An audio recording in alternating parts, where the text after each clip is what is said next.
Happy Sunday, everybody. Welcome to a special episode of Weekly Comic Wrap Up. It's episode 43, and we're going live. That's right. What was meant to be a pre record is actually a live show for episode 43. And, well, why is that?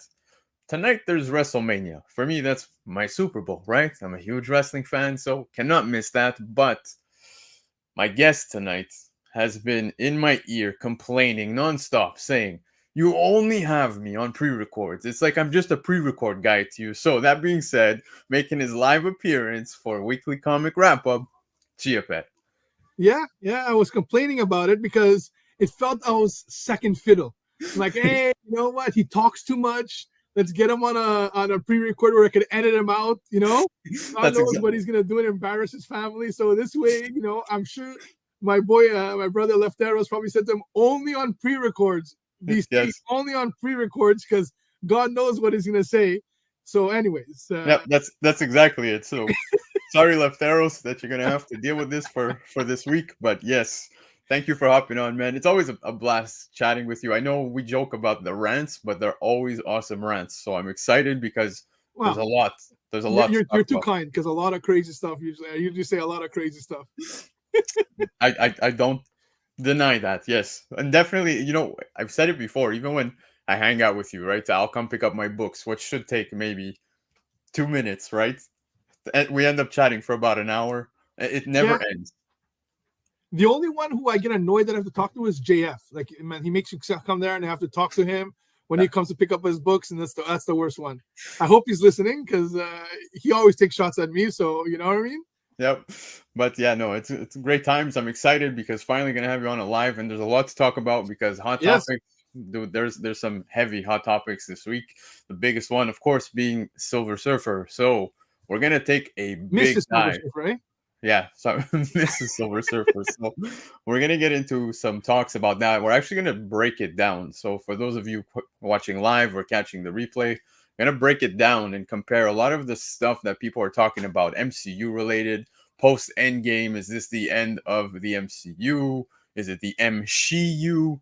There's a lot of stuff we'll talk about. So we'll break it down. And of course, I said it's a special edition of the episode, not just because we're going live at 1 p.m. Eastern time, but market report. Normally, covering those top 10 lists, cover price, you name it. Now, we did put some cover price books, but I will say it is a Baker Shaker filled episode.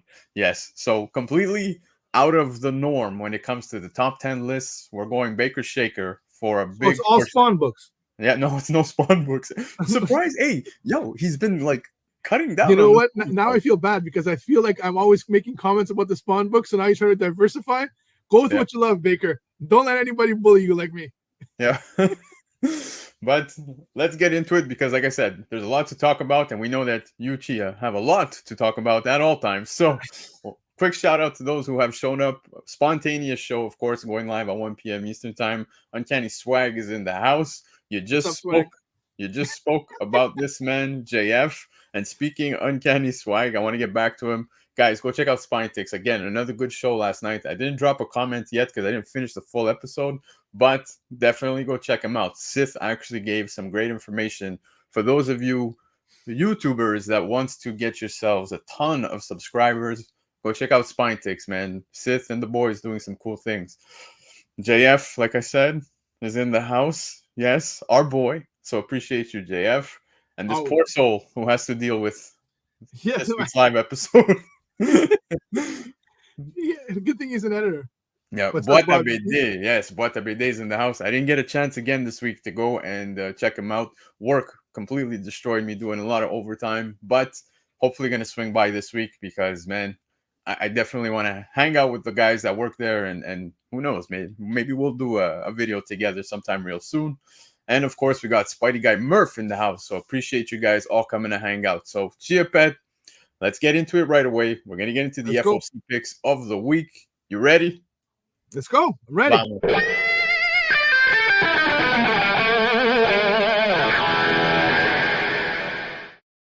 All right, FOC picks of the week, of course, selected by our brother, literally, Lefteros. FOC selections for April 8th.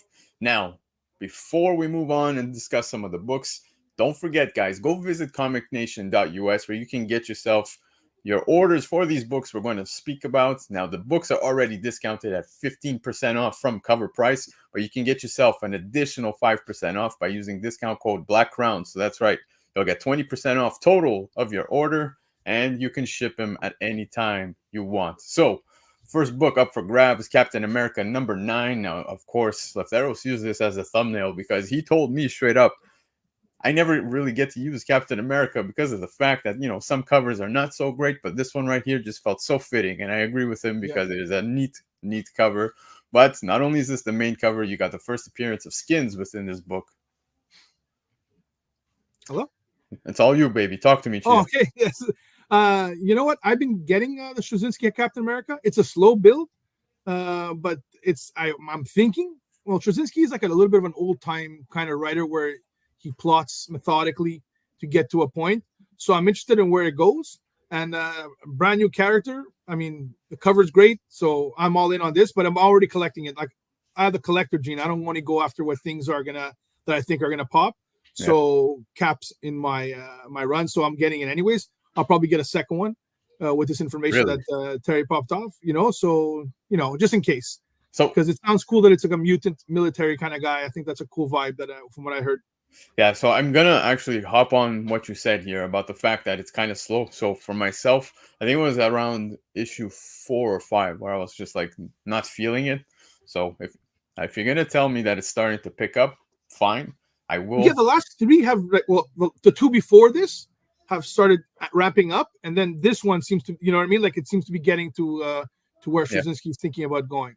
Yep. So and I like the fact that he tried to explore Cap's early life, how it formed him to be, and the confrontation of America and Nazism back in the day, and how that informed his choices afterwards. I think that was very interesting as well. So, yeah. Well, I could assure you this for myself is a cover grab, so I just might hop on. It's a gorgeous cover too. Yeah, but let's move on from Captain America because what we have next is Giant Size X-Men #1. Now, again, I've said it before, a lot of these giant size books that have been coming out in the last couple months have been having first appearances, and it's just the same thing here with Giant Size X-Men #1, while we're getting a first appearance of Maze within this book. Well, I'm a sucker for anything X-Men, as anybody knows who is in the chat I'm in and everything. So this is a must buy. Plus, I've been getting all the giant size, and they've been good. The giant size FF was a banger. Yes, it was. Giant size Miles was good also with the first confrontation in Miles and Venom, and even the Spider-Gwen. I mean, they've all had first appearances. They've all moved a little bit on the aftermarket, especially the Gwen, And FF, I don't think has moved enough. I think that's a sleeper book that nobody should be sleeping on. That is a book that had a major new character from Atlantis added. So I think both those were bangers. So I presume this will be the same thing. Plus, it's written by X-Men legend and Nocenti. She did a lot of work back in the day. Must buy for me. Plus, I presume it's gonna have the cover. I haven't seen it yet, but the cover with all the Venom, with all the enemies, the way they did for the other ones, which I've been collecting. So I haven't seen the cover, but that one's a buy for me too. And it's actually a pretty good Hitch cover too.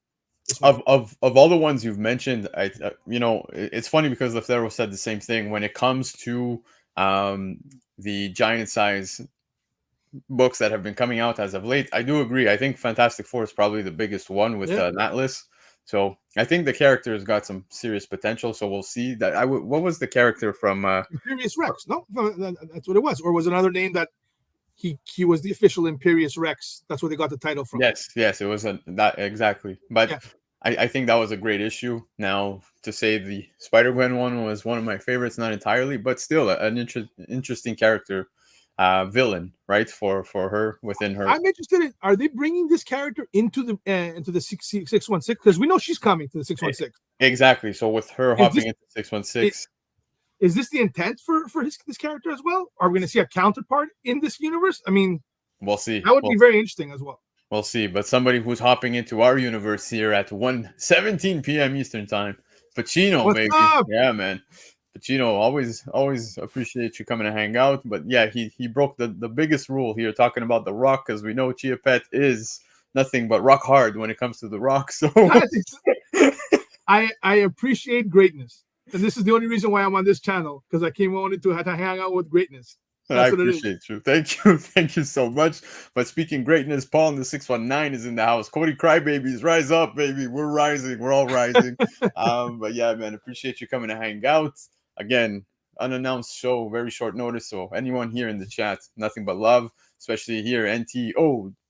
What's up, NTO N-Town? 504. Yeah, okay, N-Town. N-Town. I thought it was NTO, and I was like, so appreciate you. Oh, The Rock effing sucks. There you go. So Okay. All right. Now we're gonna get this. We're gonna get obviously dislodged from the conversation. Let's back to focus, because now yep, 100%, 100%. Yo, Spidey Hunter's in the house now. Spidey what's up, Hunter. Spidey Hunter? I know you normally watch this show while working, so appreciate you tuning in bright and early. But yes, let's talk some more books, because we've got Strange Academy Blood Hunt #1. Now this is the Dolly variant, and of course it's a cover appearance, and it's a first cover appearance of the Darkhold after being transformed into a human child. So I think, of first cover appearances, this is an awesome cover.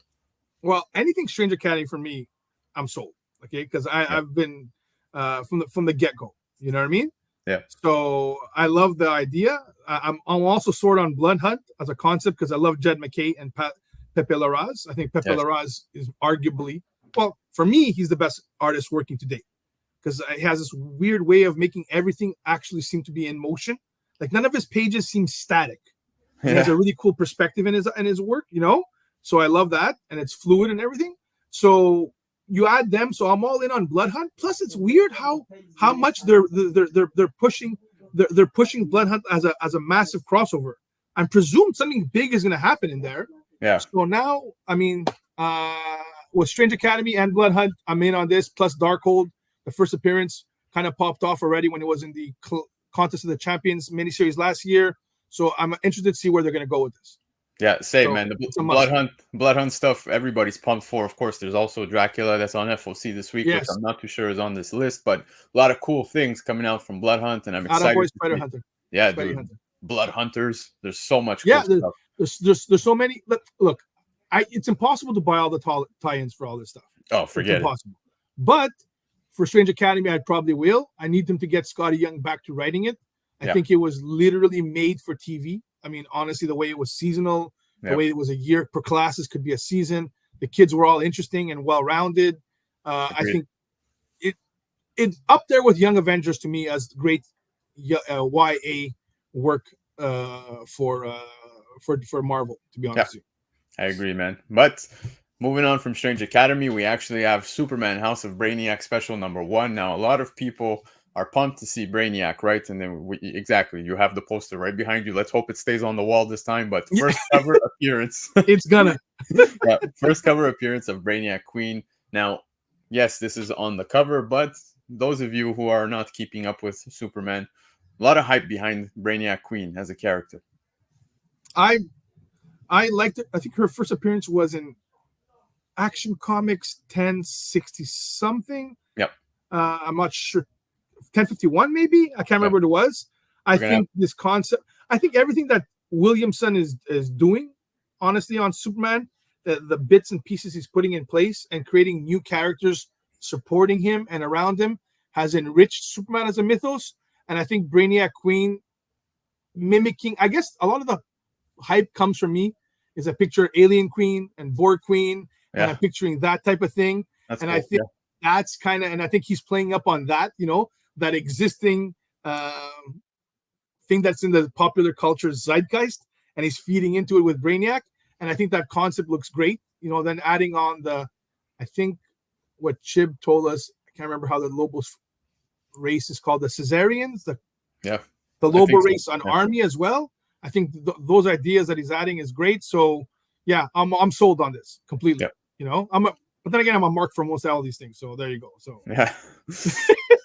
All right, let's move on from Superman, because we've got Wolverine issue 49 coming out. Now, this right here is the main cover, and it's got the full debut of the adamantium armor, right? So it's pretty neat. Now, there are other covers as well that feature the adamantium suit that Wolverine's going to be wearing. And of course, I'm not one that goes heavy on books when it comes to costume changes or new costumes, right? We've seen a lot of those tank. I think the biggest tank was probably the what was that social media costume that Spider-Man got in the ASM run? Do you remember that one? It was like That gray. was not good. No, Yeah, it was complete trash, complete trash. But that was not yeah, good. I'm confused as to why Wolverine would need an adamantium armor, but we'll see. I guess within the story. Well, I mean, I agree with you. The adamantium armor type thing. The only armor or costume changes that are kind of cool are the Iron Man ones, Yes, of course. because they're there could be a cool new armor, right? He maybe Yep. does it too often. This one, I mean, I think the storyline has been good, right? Mhm. So I mean, I'm getting it anyways because of that, but I wouldn't go out there and buy it just for the armor for spec purposes. Like if you're reading Wolverine, it makes sense that you're reading Wolverine and you're going for it. Now, Yep. if you're going to go out there and go hard on the armor purposes, thinking that it's going to be a long-term thing, like, no, I don't. I mean, I don't think there's any crazy spec value to that. I don't think, No, exactly. Nemesis Prime in the house. Yes, this is live, and of course, Nemesis Yes, was it is. actually, yes, he had a table at King Con over yesterday with Milton. So Comic Con podcast doing their thing, and they also had an exclusive available. So go check it out. Now I know that Nemesis over on Whatnot has some available, some copies. So definitely go check it out. But yes, this is live, and Nemesis, I will still DM you about when you are welcome back anytime, of course, but we will set something up.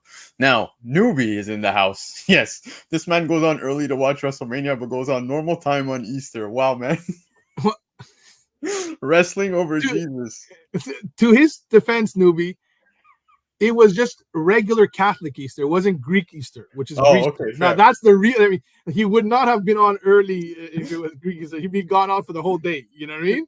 Yeah, Because he passed out in some meat coma somewhere. You know what I yeah, mean? 100% with all the lamb you guys have. But yes, wrestling over Jesus, I guess, is the next t-shirt we'll make. So I appreciate you guys.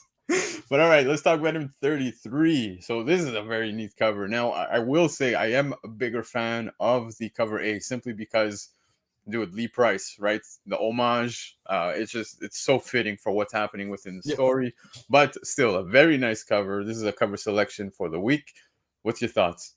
Well, you know what the thing about I'm convinced like 20% of Venom's popularity comes from crazy covers, because you could do so much with Venom in covers. Like, I mean, they're all bangers, and this one, it's just the creepiest thing you could see. So yeah, it's definitely, I would, if I'm gonna buy an extra cover, it's this one. But I'm a cover A guy, so Yeah. I'll probably lean to the cover A. But yeah, it's a great cover. I can't get over the wrestling over Jesus idea. I think it's awesome. But yes, Nemesis, if you want, we'll wrap it up at the end with some recap of WrestleMania for those Because that it'd be are too actual. long, and we'd be arguing for the whole time. It'd go like 3 hours. Yeah, 100%. But let's move on to the next book because we've got Cobra Commander #1 hitting a third print. Man, I can't believe this is actually hitting a third print. But you got Cobra Commander and Globulus. Now, awesome cover, yes. But again, like I said, I'm actually surprised this is hitting a third print. Well, I'm buying the third print cover because it's literally incredible, like, honestly. And this book is awesome too. So Energon Universe just keeps feeding us covers and prints, and I'm buying them all. I mean, I've been loving everything they're building. And again, comes back to Williamson. Feels like he's building something that's going to get to somewhere that really is going to pay off. And I still can't wait to how Void Rival fits into this whole thing, and how it's the unifying factor of everything as a threat or something. I can't wait. Yeah. I heard TKO wants to buy Black Crown Comics. Hey, if they wanna buy me and pair me up with Kathy Kelly or something, anytime. So. Oh, you're gonna cut us out for Kathy Kelly, eh? Look at this guy. He sold us out immediately. 100%. The third print will be low printed, probably less than 3,000 copies. So grab it.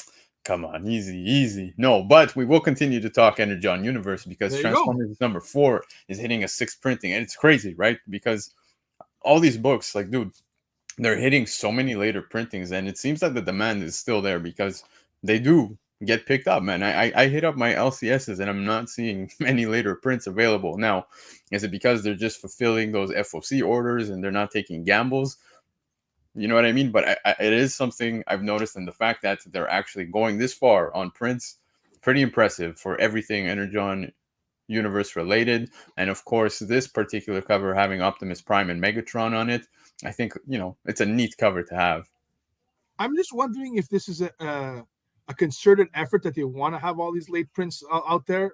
I know that my brother was talking about how a lot of them are just because there's a new issue releasing and they want to have similar issues on the stands as well for a person to be able to catch up as quickly as possible. And they're very low printed, which is very possible. Yep. So, I don't know. I mean, it looks. I pick them up all the time because I'm a completionist, and I've always loved the Energon universe since I was a kid. It wasn't called that back then.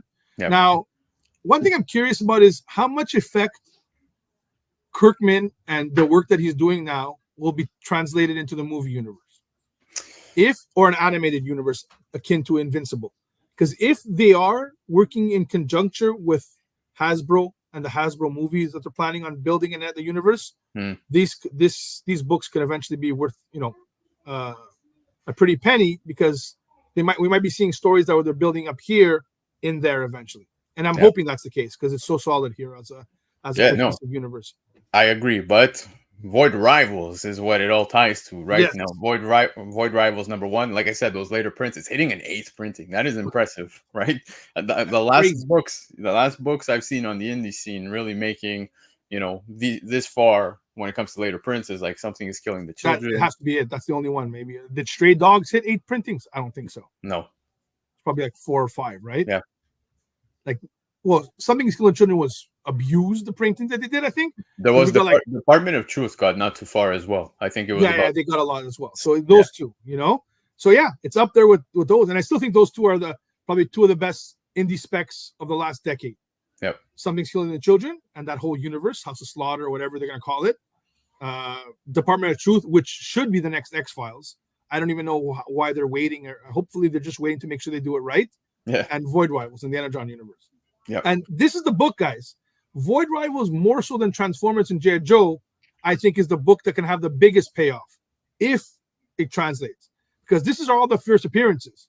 But the G.I. Joe first appearance is like 1982's book, right? Not the G.I. Joe, sorry, the Transformers and the G.I. Joe. Transformers, back in the day. That's still going to be the most coveted one, as wonderful as these ones are. Yeah. Like, unless they create new characters that we're going to see first time here, which would be also interesting as well. In this universe. But all right, let's get away from the Void Rival stuff. We're going to talk Web of Spider-Man #1, this being another later print. It's the second printing, and Ryan Brown absolutely made an awesome cover here. Look, I'll be honest. I'm not the biggest Ryan Brown fan, but this one here is pretty neat and fucking awesome. Yeah, man, it's so creepy. It's terrifying as wow. It's captivating and terrifying. Yeah, so Pacino's right. There was the error as well, so they forced an additional print. No, but I love this cover. It's an immediate cover buy for me. It's incredible. Same. And speaking nice covers, we've got incentives as well, man. New Mutants 98 is getting obviously its facsimile. Makes sense. Reprints. Facsimiles are coming out, available on FOC right now, but it's got a 1 in 25 incentive attached to it. Now, Inhyuk Lee absolutely crushed this cover. Dude, I'm not a fan. Again, I'll pick up a facsimile for my kids to read or something like that. But those 1 in 25 incentives, remember the one for ASM 252? That did some movement as well on the secondary market. But this one right here, I think is awesome, man. If you can, pick this up for a good price, I totally get this signed and slapped. Yeah, well, obviously, because it's one of the big ones. I mean, look, the good thing about at least these incentives, they're attached to books of facsimiles that people would want. The 252 one, the Mutants 98. These are books people are going to order anyway, so they're a little bit easier, hopefully, for people to get out in the market, because some of the incentives on the second prints are very hard to get, right? Yeah. Mm-hmm. So, this is a gorgeous book, and I'm a Inhyuk Lee, fan, so it's awesome. If you could find it for a good price, get it. But maybe sometimes wait a little bit, see if it goes down. Because it might be worth something eventually when it comes. But now with the Deadpool hype too, oof. Yeah, easy. But let's move on, because we also have Ultimate Spider-Man #3 with a 1 in 25 incentive. Now, this is the second print Virgin incentive variant cover by Marco Cicchetto. Again, it's a nice cover. It's just, how things go with those later prints that have the incentives attached to them. Those regular covers are going to be worth absolutely nothing. So Unless Ultimate it's a Spider-Man. crazy great cover, the regular one. I can't remember Yeah, how it is. not the case. Eh? Not the Not the case here. case. Not the case. No. This is, but look, I think in 5 years' time, people are going to remember this run as one of the runs on Spidey. It's that good of a run. So, uh, I want this book. Now, I don't know if I'm able to get it, but that's how much I love this fucking book. I mean, I'm sorry, swearing again. No, swear. It's incredible. The work is great. The writing is great. I'm completely all in on and so for all the Ultimate Universe as well. I got a chance to read Ultimate X-Men #2. It's good again. If you like the Ultimate X-Men 1, it goes even further in that one. The Ultimate Universe for me has been all around 5 stars. It's the best group of books that are on the market today, I think, other than maybe the Energon Universe. Those are the two sections where they're all working on, humming on a high level. I agree. I'll put those two up there. The only thing I'll say is that Ultimate X-Men probably being the lesser of my favorites so far. Yeah, but I do like that young the young adult New Mutants, Demon Bear, Japanese horror vibe it's going for. Yeah. Let's see where it plays out. If it gets to somewhere, hopefully she can nail the team and where it gets to. Yeah. But I appreciate the start, is what I'm saying. Sure.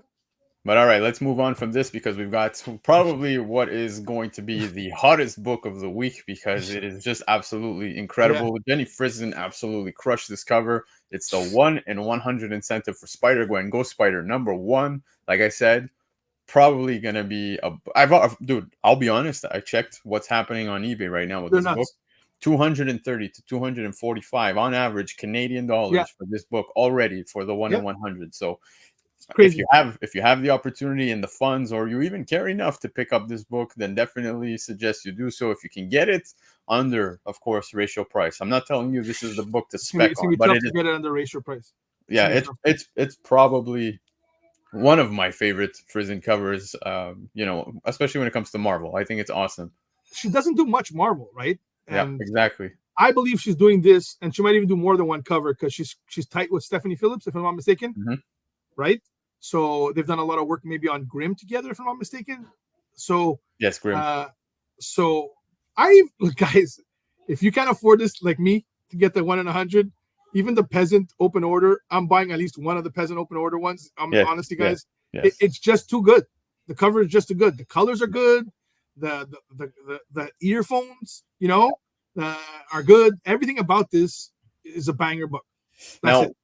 Two things I want to point out. One, Spidey Hunter, of course, saying that best cover gonna be the most overprinted cover. Yes, when it comes to 100%. The regular trade. But what I will say is that on the pre-sales and what's hit the secondary market on eBay so far, there's not many copies available. So those that have sold, I would say I saw about maybe 6 to 8 copies that have sold.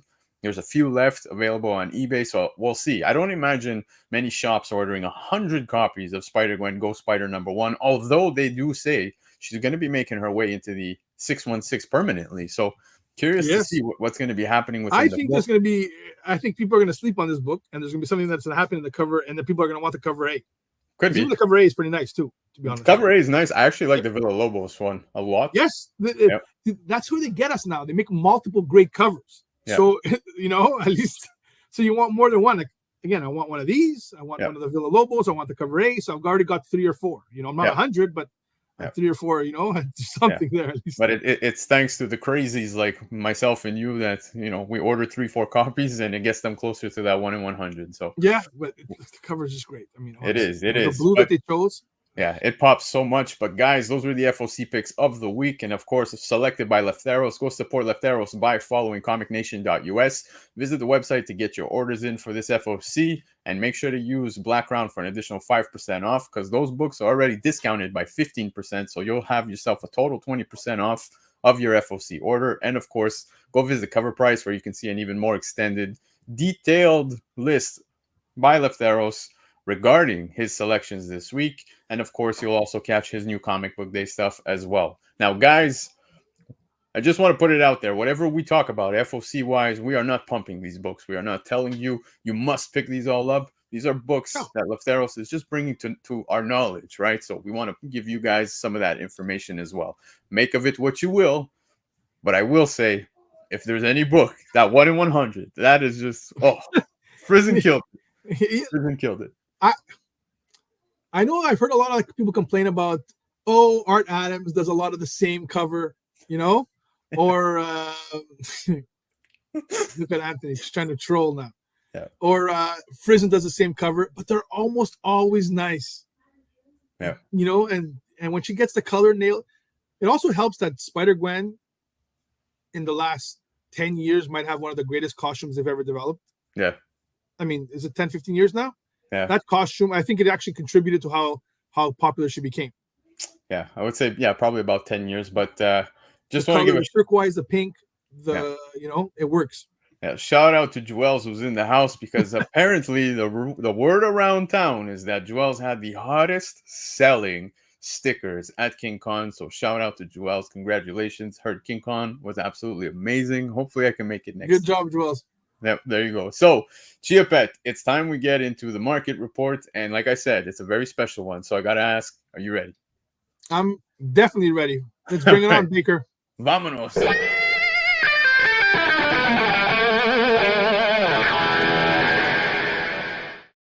All right, guys, as I always say, market report is where I'm checking out some of those books that have sold on some of those lists, CBSI, Cover Price, eBay, Go Collect, Key Collector, you name it. But this week is a special edition because, yes, I think we're covering maybe 2 to 3 books from top 10 lists. And then the rest of this week's list is Baker Shakers. That's right. There's at least 9 books that Michael Baker brought to my attention this week. So I definitely want to shout out Michael Baker, give him nothing but love. In fact, I actually enjoy talking about those books that are not on the list, because there are still some pretty impressive sales that don't make the list in time.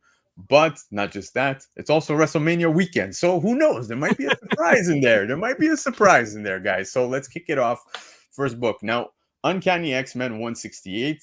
One thing I want to say before we get into this is that X-Men books have taken over, right? The X-Men have arrived. X-Men 97.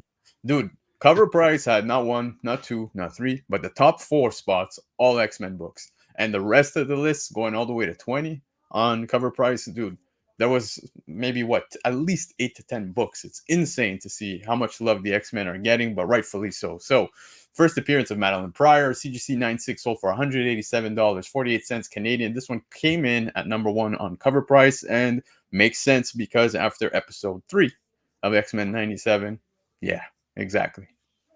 Well, I think this is actually cheap. I mean, I'm sorry. I think it's a key book. She was an incredible X-Men villain that they brought back to make a quasi-dark hero. And I think, to be honest with you, this is just the beginning of the X-Men books, because book it, this is after the cartoon coming back. And a lot of people don't even know that the cartoon is out there. Wait till you see when they actually start casting new X-Men actors to be in the movies. And you know that they might mine characters like Mr. Sinister and Madeline Pryor for the movie run, because these are characters that never been in the movies. Yeah. So I don't know if anybody's ever watched things like, I remember when my nephews were young, it was Superhero Squad. Okay. Mm-hmm. And in Superhero Squad, they introduced a villain, Thanos, but he was introduced before he was introduced in the movies. Yeah. Okay. And I remember telling my brother, I'm like, I bet you they're going to bring in Thanos, because they want to seed into the kids' zeitgeist, into the mentality that Thanos exists. Yeah. And then if you watch Avengers Earth Mightiest Heroes, which was happening during the Infinity Saga, they introduced Kang as a villain. Oh, Kang. It was so good. So good. Yeah. And then Kang became the villain. So Mr. Sinister is playing big role in X-Men 97 season 1 so far, is what I've been hearing, right? That's the one. Don't be surprised if you see this dude as the villain in the live action. And then what? Sinister is tied to a few things, and Madame Pryor is one of them. And I think that's this. I think this book is undervalued. But then again, I think almost all X-Men books are undervalued. I think even if you get it for this price, I know a lot of times people come on here like, I wouldn't pay that price. I would definitely pay $190 Canadian for a book like this. Yeah, and it's CGC 96, of course. But it is, you mentioned Mr. Sinister and the fact that he might make his way into the MCU live action form, and it has been talked about quite a bit, so much that Uncanny X-Men 239 has also made its way to the list. This one came in at number 4 on Cover Price. CGC 98 sold for $205 US. first cover appearance of Mr. Sinister and also Madeline Pryor, right? I honestly buy this book every time I see it. Of course. It's a must buy for me. I remember coming back from Greece, and this is, I think, the first book I bought off the shelf when I came back from Greece. Yeah, Inferno was a great story. Yeah, 100%. And the build up to it too, like, because it happened up from, like, you could probably allude to the fact that Madeline wished Storm beat Cyclops in issue 201. Okay, when the rain and storm was coming, that she was up to, like, unconsciously up to something, and then it kind of worked out its way throughout, like, to the fall of the mutants, and then in the 230s where Sim and Nastir. So, and this is the culmination. Great book, great cover. I think we sold a few on our Monday sale. Yeah. A couple of people, lucky guys on the Legion sales. I mean, for a good price and high grade. I think every time you get to see this, guys, buy it. And 205 Canadian US, worth it. There you go. So you know exactly who picked it up. It was JF who grabbed it, and good grab because, yes, of course, Comic Legion over on Facebook. If you guys aren't already following and you're in Canada, go check out Comic Legion, where they have live sales every Monday at 7 p.m. Eastern time. They'll put up some of the new comic book day books of the week, one being always at a very good price tag. Hottest book is probably the cheapest one. So very cool of them to be doing that. And of course, they end up great back issues like this. And I'm saying, and guys, I think I have like 5 or 6 copies. I don't have any CGC graded ones. I probably should have got it earlier, you know, because now it's going to go, it's going to keep going up. Because this is a better cover than his first appearance. That's the thing. This one gets it just because the cover is incredible. Yes. First appearance would probably be a good third more if he was on the cover. 100%, dude. If he was on the cover, because it's a pretty boring cover, to be honest with you. With Wolverine. I like Havoc when his power goes crazy, so I kind of like it. And I like the blue, but it's not a cover like this. No, like, exactly. Like, you know, this if this was the cover for that book, we would be having a totally different conversation. So I think cover 222, where Wolverine is stabbing Sabretooth, is a better cover than 221. Yes, 100%. I don't disagree with you. Yeah. I don't disagree. But again, this cover if this was a cover on 221, the book would have been at least a third more, 100%. But all right, this book just gets love because of this cover. Yes, it is. It's pure cover buy. Yeah. But all right, let's move on because we've got Galacta. I don't know if you guys remember this. We got the video game announcement, right? That's going to be coming out. Very much a Marvel Overwatch game. That's exactly what it feels like. But Galacta, Daughter of Galactus #1. It is a one-shot Galacta story and a raw near mint selling for 76 Canadian dollars. Came in at number 6 on cover price. Now, what's interesting about this is that the book, this one here, is actually selling more raw than her first appearance, which is the one we spoke about last week. What was it? Marvel something Assassin? I forgot what it's called. I'll get that name for you. But yeah, it's interesting to see that this one here is doing more damage raw than the other one. It's happened a few times I've noticed lately, right? Where the book that the person is titled after the first appearance is getting more love than the actual first appearance. I don't remember what other hero was recently. There you go. So it was Marvel Assistant Size Spectacular. It was too many words for me to remember. Issue number 2. Look, I'm not a massive fan of this character, so I probably wouldn't go after this, you know? Yeah. But back to what we said about the cartoon thing where they seed the characters. Video games, it's very similar. So are they seeding this because they want to go somewhere with the Secret Wars? I mean, I probably wouldn't go crazy for this. I'd probably wait for the hype to go a little bit down and then try to find it. I mean, I'd like to have it just to have it because I'm a collector, but it's not something I'd be fiending for the way I would be loving the X-Men for. But then again, that's because I collect that. If you're a Silver Surfer collector or a Galactus appearance collector, this is a must-have. I wouldn't be surprised if you find it somewhere now. People are digging through and you might be able to find it, you know, and finally, you know, because I'm sure it's probably a niche book, this one too. Yeah, no, it is. It's not one that I've come across very much. I've never seen this book. But the fact that people picked up off of the video game, which is Marvel Rivals, you know, the game's awesome. I think it's awesome to see the Marvel characters in a shooter game, I guess we could call it, because it is very much along the lines of that. But they managed to, like, you know, see this character and begin to purchase, right? There's a lot of other characters within the trailer as well that you see, and obviously none with really affordable keys. But yeah, Galacta getting some love, so I thought that was pretty cool. very interesting to see. But what's the coolest thing to see right now is that Trev is in the chat, man. So What's up, Trev, the Trev? shipping guru, yeah, he's going live tonight, 10 p.m. Eastern time. So definitely go show some love to him. I finally don't have to be live at the same time as him, so I will definitely be in the chat while watching WrestleMania, though. WrestleMania, guys, don't forget. But all right, let's move on from this because we are in Baker Shaker territory. Look at these books he's bringing our way this week. Because, dude, the income tax money is still rolling. People getting their Listen, money he back. went and found some great ones last week too. Yep. So he's just continuing. He's on a high now. Now he's like, you know what? Yep. I got love last week, so I want to keep the praise going. Of course, but Detective Comics 359, the origin and first appearance of Batgirl, Barbara Gordon, now CGC 7.0, sold for $2,000 US. It is a Baker Shaker this week, and of course, a wonderful book. If you have the cash and the funds to pick yourself up a copy, man, I'd be grabbing this all day, baby. Any day, all day, 24/7. If I again, obviously, if cash is not an issue, you know what I mean. I think this is a classic book. And a pretty decent cover too, right? I mean, it's a cool cover. I like the cover. I actually think the cover is great. Look, kind of like what we were just talking about before, right? Mr. Sinister. This is Batgirl is I want to say a pretty important character within DC Comics. Yeah. So, I mean, it goes without saying. You also have her on the cover, so I like that's why. Yeah. But all right, definitely purchase. Yeah. Let's keep the train rolling because Baker Shaker's on fire, man. He's got Amazing Spider-Man 316.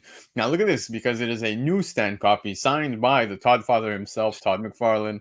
CGC 98 sold for 2,785 Canadian dollars. That is huge money for this one right here.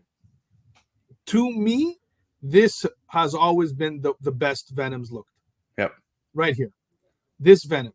Yep. Hulking, thick, the mouth being cool but not as insane, you know. No tongue yet. No tongue.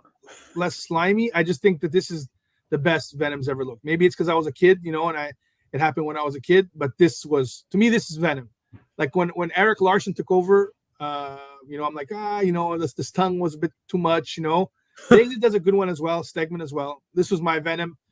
Anytime this cover gets the love it gets, I can understand it. You know, if I had the money, I'd buy it. I mean, I wish I had bought it on a newsstand. Yes, and of course in a 9.8, but 316 is a very affordable book, right? You can pick up some like pretty decent copies around the $100 Canadian mark in a direct, not a newsstand.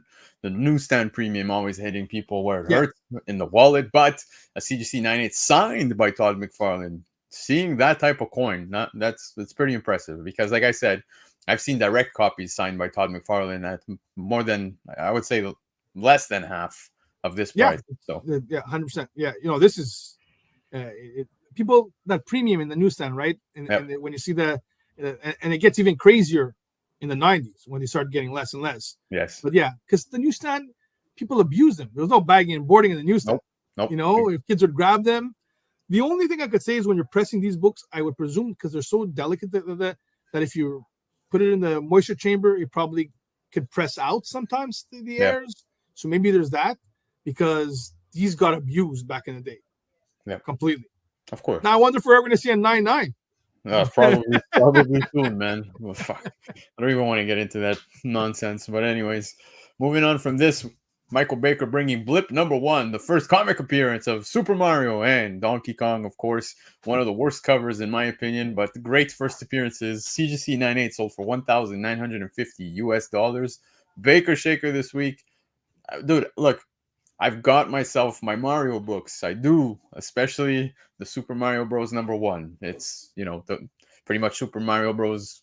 3, right? On the cover. Yeah. Just not yellow. It's just blue and cloudy.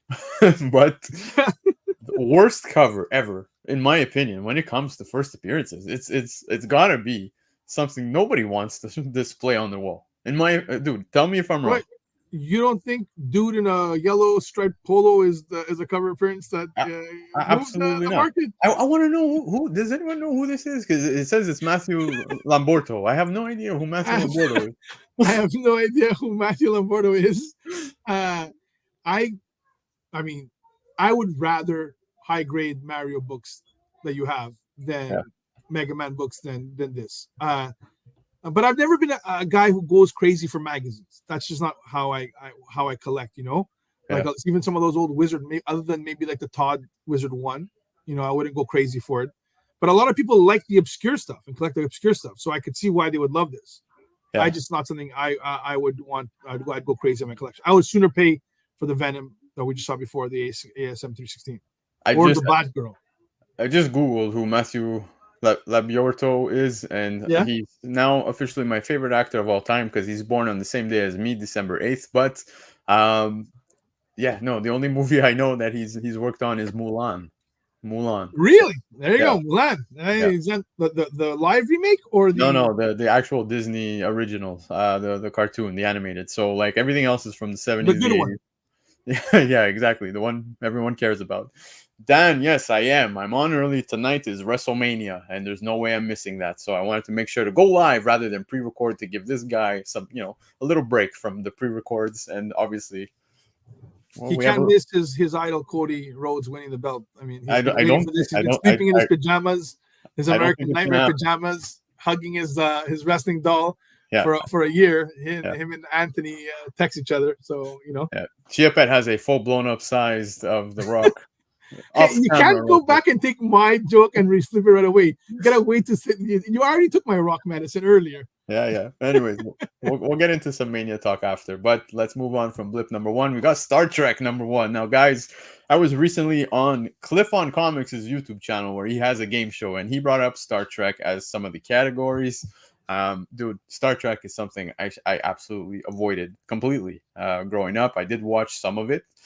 I would say, now every now and then when it's on, I'll put it on in the background. Not something I really pay much attention to. Sometimes, dude, cable regular TV sucks, right? There's nothing anymore. It's mostly stuff that came out in the past that we tend to watch, whether it be Family Guy, The Simpsons, Friends, you name it. How I Met Your Mother. I could go on forever, but Star Yeah, Trek, I would say it's up there. Now, Star Trek number one. This is the first Star Trek comic book. CGC 98 sold for 1,400 Canadian dollars. Not bad, man. For if you're a Trekkie, this is a pretty cool book you'd want to own. I actually think that this is way below what it should be for Star Trek number one, first comic appearance of the Star Trek. Like, I mean, I think it's a very reasonable price for the first Star Trek book in a 9.8. I don't think. Again, I'm not a huge fan of Star Trek. Yeah, I actually, to every Trekkie's dismay, I actually thought the J.J. Abrams reboot was actually fun and good, and the cast was pretty great. yeah, So, and most Star Trek fans hated it because it was too action Star Wars like, yeah, yeah. too much lens flare. But I think it gave Star Trek a little bit of pace, Mm-hmm. and I thought the casting was great. So I think this is a well-priced book. I'm not. If Yeah, anything, if you're a Star Trek fan, I think this would be all in on this, 100%. yeah. I think the price is way affordable. Yeah, 100. I agree. Now, Dan Militore is saying he was over on The Hunt on Friday and he won the heavyweight champion because, yes, The Hunt is a show on YouTube where it is wrestling themed, but the only way to defeat your opponent is via comic books. And Dan Militore put up a Star Trek 1 signed by William Shatner. Now, that is a definite. Once you use Bill Trail. Shatner, you always win. You always win. That's Yep. how it is. Give a little judo chop, and it's over. Dude, William Shatner, in anything he touches, I can't help but love watching it. I remember seeing him in my wife and I were watching Miss Congeniality, and he's in the movie, right? Yeah, With he Sandra steals the show Bullock. every time. Dude, yeah, like there's so many funny scenes with him, but yeah, man. Star Trek number one, $1,400 Canadian. All right, this is a book that actually it hurts my feelings, Chia. I mean, I'll be honest with you. Edge of Spider-Verse number two, first Why? appearance of Spider-Gwen. Why it hurts my feelings? Because CGC 98 sold for $905 US. Baker Shaker this week. Now, guys, we don't talk about just impressive sales. I want to talk about where this book is right now because at its height, especially within the pandemic, was hitting $2,000. So it's hit. It's sorry, not hit. It's taken quite a significant drop. I would say at least half now.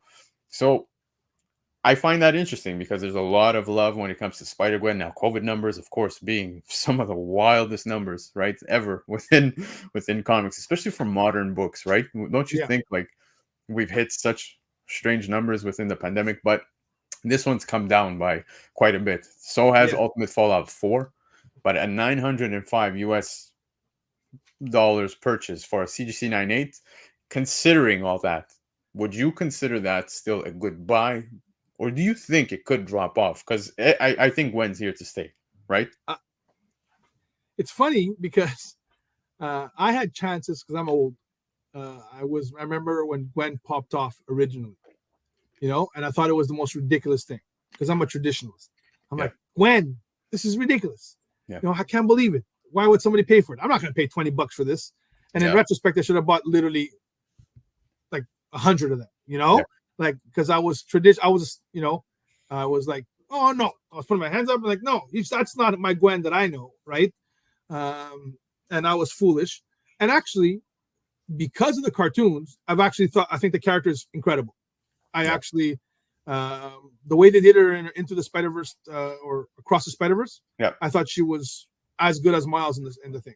The fact that she's narrating the whole thing from the beginning and in the end asks the question to the audience if we're in, as she's asking it to any of the other Spider-Men, I think it's fucking great.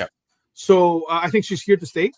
I think, like I said about that, she's one of the only characters you never see a costume change because the costume is almost perfect. Yep. You know what I mean? Yep. Like they just give her different sneakers or something or different shoe wear. Not even. So I think she's, I'm all in, and I think I would definitely, if I had a chance to get it for $900 USD, for sure. I have my CGC 98. I eventually went back and found it. I got a raw one, and me and my brother, we got a good deal for that one and an Ultimate Fallout 4, and they came back high grade, both of them, so we were happy. But yeah, I think this is, and I think both are here to stay. I think if you could find Miles on the down now and on this one on the down, get them both because they're going to go back up. They're characters that they're committed to, and I think they've already entered into the pop culture zeitgeist. The kids are all watching Spider-Man and His Amazing Friends, which has Miles, Peter, and Gwen. Hopefully eventually Spider-Boy as well on that, and then we're all you know who they started bringing into that cartoon, because my kids watch it all the time. They're bringing in Reptile a lot. There you go. That's another character they want. They would probably want. Again, he makes sense as well. And that's another character you could, very affordable first appearance if you can find it. So yeah, I think this is a great buy, and a great character, which I missed on. I missed on both her and Miles. So I'm one person speaking from, experience that Spider-Man adjacent characters, don't sleep on them. No, you don't never know which one they're going to pop off. And there are a lot of good ones. Dude, I remember during the pandemic when I was seeing this hit $2,000, I was getting immediate flashbacks to when I picked up my copy for $5, and it was at our LCS here called Heroes in Laval. So if you guys are not familiar, shout out to Heroes Comics. I went to pick it up on the shelf, right? $5. This is back when it came out. There were a lot of copies there, and I didn't even bother to check for a 9.8 or anything. Like I didn't look at the conditions. I just picked up the book because I wasn't speculating back then. I wasn't doing any of this nonsense. No, right? And it's not that it's nonsense, but you know what I mean? Like I wasn't factoring secondary market sales and so forth. So yeah, I do regret not picking up more, but I was happy to have this within my collection. This was the book that started the whole Edge craze. Yes, 100%. Like this literally birthed the Edge of Spider-Verse craze that we're getting every year now. Yep. This is the one. Yep. Because the success of this, and there's been a lot of good derivatives of this, meaning other cool characters of Spider-Man characters that have been, especially this year's version of Edge of Spider-Verse. It's had a lot of really good ones, whether it's Weapon 8, Weapon Spider, I'm not sure what's his name again, Star Spider this week, Spooky. They're all really cool this year. But this is the OG. This is the one that popped off first. Yep. And I think I know a friend of mine. Penny Parker is also from this one. Yeah. A friend of ours that we know from the chat, Nick, bought 2 1 in 25 Greg Lands from Heroes. Yeah, there you go. So solid buys. And they came back with 9.8s. And that's nuts. Yeah. But all right, let's talk some more books because Baker brought forth Journey into Mystery 88. Not the first, but the second appearance of Loki. CGC 4.5 sold for $429.69 Canadian. I think that is a phenomenal buy, even considering the grade, man. Low grade is better than no grade. First off. Yes. Okay. Second off, this is a classic book for less than $500 Canadian, which for us the American watchers, that's basically like not even $300. Basically, that honestly, that is a great buy. Anytime you can get these classic Silver Age books for that kind of price, bro, you jump on them. Oh yeah, 100%. This is and look at the cover; it pops too, the Rainbow Bridge, everything. This is a must, easy buy. Yeah, this is a wonderful find by Baker and whoever bought this as well. Yeah, Dan Delatore is saying, there you go. Journey into Mystery 88 is super hard to find in a high grade. Yeah, he's not wrong. So, these are things that you got to factor. Now, like you said, low grade better than no grade. Not my favorite saying, but yeah, it does make sense that for this era. Yeah, I'm okay with it. I'll take it all day long, especially for this era. So there are plenty of books that you passed up from this era. Like I have friends who like stuck their nose up at like 5.5 first Kingpins. They're like, no, it's beneath me for like less than $100 back in like 10 years ago. And then they're like, what do I do? I didn't know, because they were too stuck up and they wanted their 9s. Like, I mean, you got to think of the era, right? When you're buying the books. Exactly. And I think this is a wonderful book, even in that grade. So shout out to Michael Baker. And another book he brought forth. Now, we spoke Spider-Man. Ultimate Spider-Man 160 is actually the death of Spider-Man. That got a lot of people upset back in the day. But the 1 in 100 ratio right here. Beautiful cover. Classic moment, of course. CGC 98. 700 Canadian dollars. So just to say, right? Quesada killed it. But here we are now. Many years later, CGC 98 hitting 700 Canadian dollars. Pretty impressive to see how this one held up. Yeah, damn straight. Well, listen, the cover by Quesada is banger. Like, he's an incredible artist. Period. Yep. I think he's one of slightly underrated somehow. Like when people talk about the greats from that era, they don't really talk about Quesada as much as they probably should. Yep. This cover is just the depiction is just beautiful. Yeah. And it says so much, with the fade and everything. But that price it held up real well. Let's just leave it at that, Exactly. So you spoke Quesada being underrated. I agree, man, because even his current work of what's coming out now, like remember that Daredevil cover that just came out, the Incentive not so long ago, the red one? Dude, it was incredible. Crushed it. He's just his Batman covers were great as well. Yeah. Oh yeah. Like he has just a really nice, interesting, and unique style too, which I found from the get-go, from back in his X Factor days and Ninjak. Like he always had a really cool perspective in how he was doing his work. So he did an incredible cover from the 90s, boys. Exo Manowar 0, I believe. There was an acetate cover. Oof, I have no idea. I don't recall. So you're too young for that. You're only old timers. That's again. But yeah, this is it's interesting because it's probably a lot more than the Ultimate Spider-Man #1 of this era. Right? Right? Like I remember, like that's probably you can find it in the $5 range or something. Yeah. And this one, the death, is worth so much more. It's crazy. JF has it, by the way. If it's an enhanced cover from the 90s, JF either has it or is on the hunt for it. There you go. But all right, let's move on from this awesome cover. We have Marvel Premiere issue 15. Of course, the origin and first appearance of Iron Fist. CGC 90 sold for $475. Now, of course, Iron Fist still up in the air when it comes to making his way into the MCU over from Netflix, right? We saw him within the Defenders. He had his own little season for the Netflix stuff, which we all hope to not remember. But unfortunately, that did take place. And now I'm not sure. CHIA, maybe you were a fan of it. I personally was not. I even thought the Defenders was weak. But origin and first appearance of Iron Fist, $475. I think that's fair. Again, a book that I would definitely buy for that price. A book, well, the one I want from here is the 15, the first Sabretooth. That's the one I would be on the lookout for me, because I get all the Wolverine keys. Got the second Wolverine, gonna look for 94, got X-23, got Dakin. So I'd love to get Sabretooth as well, and then eventually get the first and second Wolverine in the 181 and 180 and 181. But anyways, no, you mean the first appearance in 180. Continue. We're not gonna do this. We're not gonna call out Pacino to bring this. So I think it's a good book and a great price. And as for the series, I thought both Iron Fist and Luke Cage should have been one show. Yeah. They're not good enough. They're not strong enough characters to be standalones. They should be one show and lead up into the Heroes for Hire. I think it would have been a great show, because I think Luke Cage also great acting, great casting, wonderful first half with Cottonmouth, falls apart completely in the second half.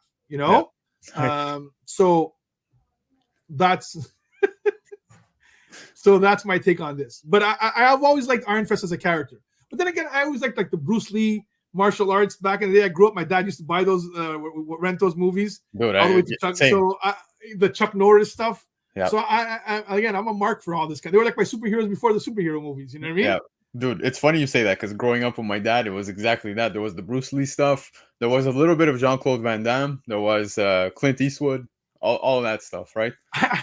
I remember people in school wearing the Chinese slippers that as a shoe, like not running shoe. They would wear they go to the like Y's or something or somewhere on the, and they'd buy those the black ones there with the rubber sole in it, and they'd wear them every day. And nowadays that trend has turned into socks and sandals. That's what everybody. Let's not discuss the socks and sandals. My goddaughter wants to wear them.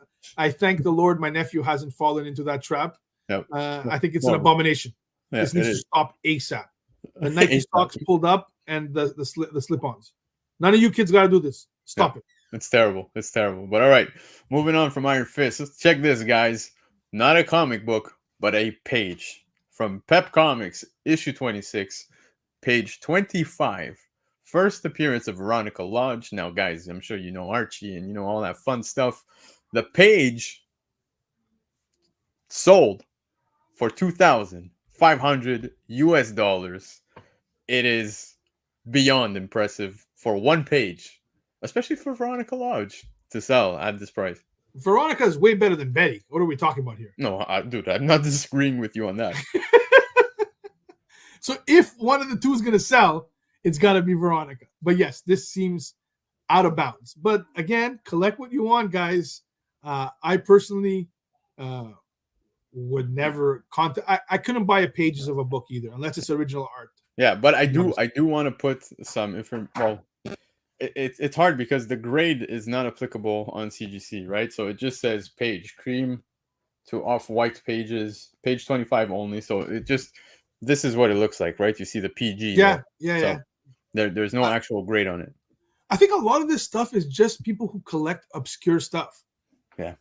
You know, and like a lot of like you know, we saw the recent Action Comic sale for like $6 million. That's not a comic collector, I would doubt. I think that's just a person who collects stuff. Yeah. Well, he wants to first. We'll dip into that conversation very shortly. But yes, the first appearance of Veronica Lodge, page 25, sold for $2,500. Now, Dan Del Toro is saying, I'm taking a second look at comic pages sold. I'm hunting for an AF-15 and a Hulk 1. Both his comics are out of my price range. Exactly, right? So some people that's interesting. There you go. That's interesting, Dan. Yeah. Yeah. I do own a Wiz Comics 2 page. So there you go. There you go. So it's totally understandable, right? Once those first appearances in a full book go completely out of range, budget range, of course, you tend to want to maybe pick up just a page. So I wonder if splitting it up into pages and selling them and getting them graded is better than just selling a low grade version of the book that's not complete.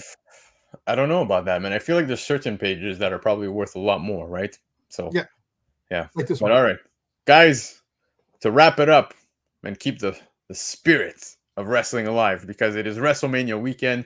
But check this, guys. Sports Illustrated V62 issue 17. Now this came out back in April of 1980, I want to say 83 or 85, can't remember exactly when, but it is the first and only Hulk Hogan Sports Illustrated cover, and of course it marks 40 years of Hulkamania, baby. 40 years of WrestleMania. So CGC 8.0 sold for $235 US. Market Mania, not Baker Shaker, it's Market Mania this week. Not bad, dude. Look, considering, right? I think this would be neat if you can get this signed by him right now. Now, yes. I want to shout out. I want to shout out two people. My brothers, obviously, Newbie Comics and Rocksteady Collectibles.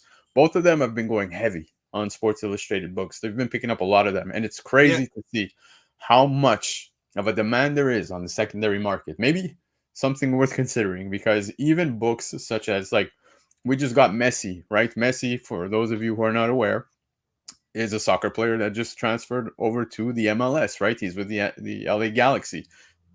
Graces himself on that cover of Sports Illustrated. Boom. You have a big upside on, resale value. And Newbie sent me a picture. I think it was selling for well over 200 and something dollars in a in a lower grade. I think it was an 8.0 or a 9.0. So pretty interesting to see such numbers Yeah, for Sports Illustrated. And dude, you know, you get yourself a big, sports star, maybe a rookie, right? Take Connor Bedard. If you can pick up his first appearance on a Sports Illustrated cover, who knows, right? Tiger, Yep, Tiger Tiger Woods. Woods. Yep, Good God. yep, Victor Wembanyama right now, whatever, I yep, can't say his name. The basketball superstar, or potential superstar. yep, LeBron. I mean, yep. those things for sure, 100%. Back when he was in the teenager, because I'm sure they had a Sports Illustrated cover of him out of high school for sure Yep. for LeBron, 100%. But celebrating WrestleMania weekend, pretty fun sale. This is the one right there, the original, the OG, larger than life wrestler. Yep. But all right, guys, those were the books for Market Report this week. And of course, a big shout out to Michael Baker. But now we're going to get into those hot topics. And Chia, like I said, there's a big hot topic we're going to discuss tonight. Of Sizzling. course, being Silver Surfer. Now, we're going to break it down. We're going to get into that talk. And some might agree, some might not agree. Of course, let us know in the chat. And of course, if you're catching the replay, let us know what you guys think. So I got to ask for the last time, sir. Are you ready? Damn straight. Yeah, baby.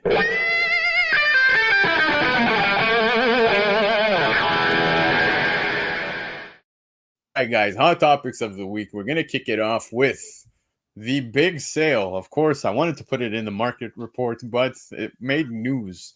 Action Comics #1 in a CGC 8.5 pedigree sold for $6 million. It is officially a world record because it is the highest selling comic book of all time. Now, of course, there are other ones behind it.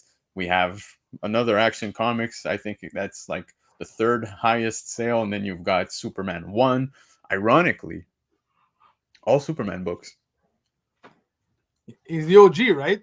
In the top 3, maybe. Yeah, he's the OG, and they're the oldest. And I still maintain that Spider-Man is the biggest IP in comics. Yep. Now I think it's overpassed Batman and Superman, I think. Mm-hmm. But I do think, because in this kind of dovetails what I was just saying before, these books are not bought by comic collectors or kids or people who are going to the movies. These books are bought by Bill Gates, Jeff Bezos type money people, right? Yeah. And they're older. They tend to be older. And Superman is still probably more well known to them than Spider-Man is. Mm-hmm. It's the hero. Everything else derived from Superman. I'm not going to go out there and say he was the first superhero. I don't know if that was the case. Mm-hmm. But he was the first one to capture the imagination of the world. He made the world believe that a man could fly, right? That was the saying in 1970, right? Yep. So it makes sense that it would be setting the records of all of them, because those people who are buying this are not average collectors.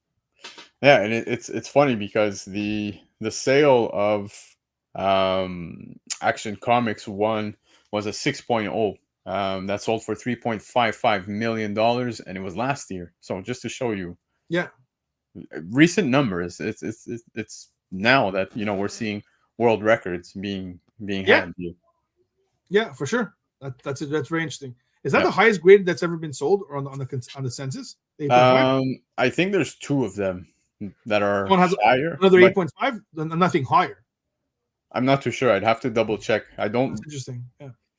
I do remember reading something about it. But yeah, I'd have to get back to you on this one. Look, I stumped him. Yeah, no, it's just because I don't want to give out false information. I do remember reading. I think there are two grades higher, if I'm not mistaken. Sorry. Imagine having a higher grade than that. That's crazy. Yeah. But if I'm wrong, I apologize. Like I said, let me get that information. Don't quote me. But yeah, $6 million.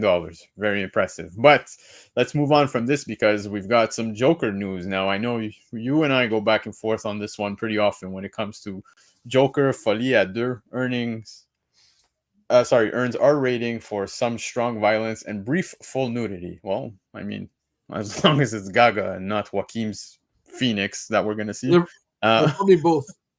Yeah, I don't want to see Yeah.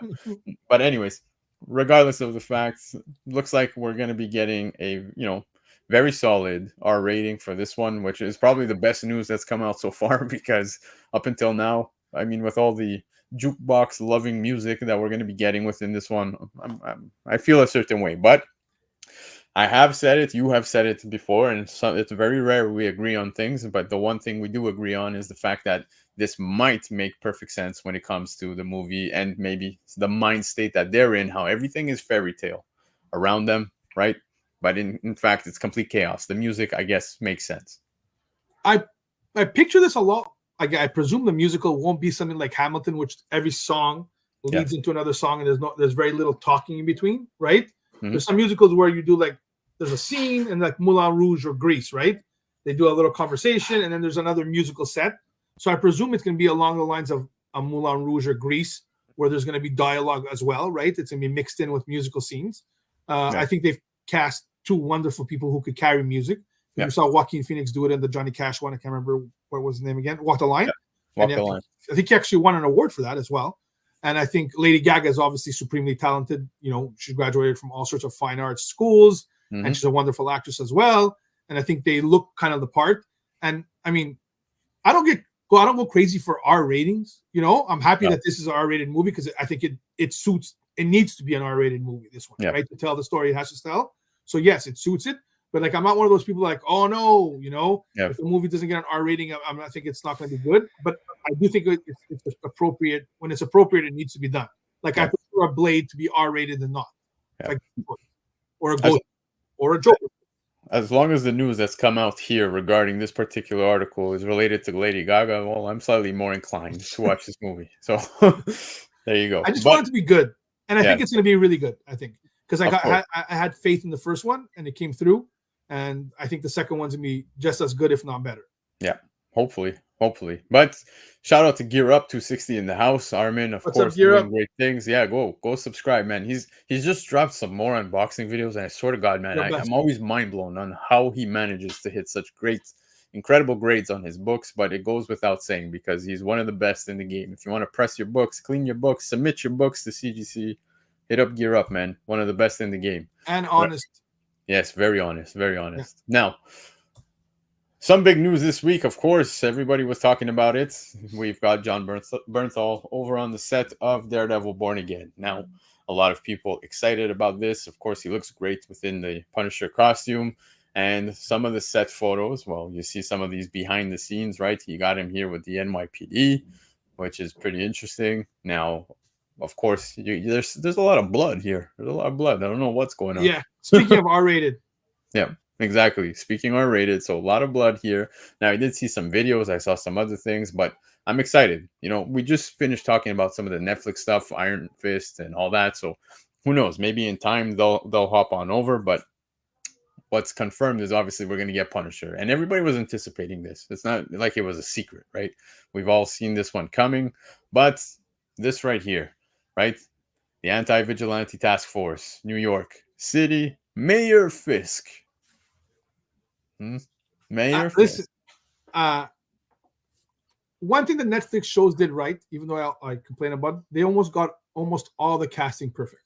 They botched the Elektra. As a Greek person, it's completely botched. I'm not gonna. Elektra has never been properly cast in any of the stuff. But other than that, they nailed the casting. So I'm glad they're bringing back Bernthal. I think he's an incredible actor. I think he's an intense actor. And I think he belongs on a massive stage as this. And I'm hoping he'll translate to, if they continue the Devil's Reign storyline into the Spider-Man movie, I hope he's there as well. I love the fact that there's a lot of blood, meaning they're going to go hopefully TVMA for this, for sure, as it should be. I love Devil's Reign as well from Chip Zdarsky. So I'm happy that they're not waiting 10 years to do the Devil's Reign storyline. And they're bringing it in there if it's warranted and it's where the characters want to go. And they're mixing the Seoul run and the Chip Zdarsky run. I think the two most recent runs. And they're kind of mixing them together. I think that's good information and story that they could mine and, use that's not been tapped before than the typical Daredevil stuff. And the usual Hand, Elektra type things. So we're going somewhere different. Just Muse as a villain is cool. We heard that. So I love this Punisher. I love that he's there. I thought he had good chemistry with Charlie Cox. You know, he made his character his own too. He brought his own sayings in there. You know, that scene, the meme in the courtroom. I did it because I loved it, and I'll do it again. You know, so the suit looks good. They kept the Punisher logo. Super pumped for this. Yeah. I don't want to hear about the fact that he's going to kill crooked cops because Punisher's been killing crooked cops forever in his book. This is not a new thing.